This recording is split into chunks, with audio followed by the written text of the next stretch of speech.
ನನ್ನ ನಿನ್ನ ಆಸೆ ನಮ್ಮ ಪ್ರೇಮ ಭಾಷೆ ಸವಿಜೇನಿನಂತೆ ಶ್ರುತಿ ಸೇರಿದಾಗ ಅದೇ ಆಶಾ ಗೀತೆ.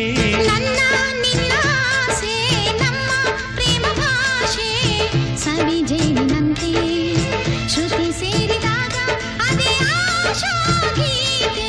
ನನ್ನ ನಿನ್ನ ಆಸೆ ನಮ್ಮ ಪ್ರೇಮ ಭಾಷೆ ಸವಿಜೇನಿನಂತೆ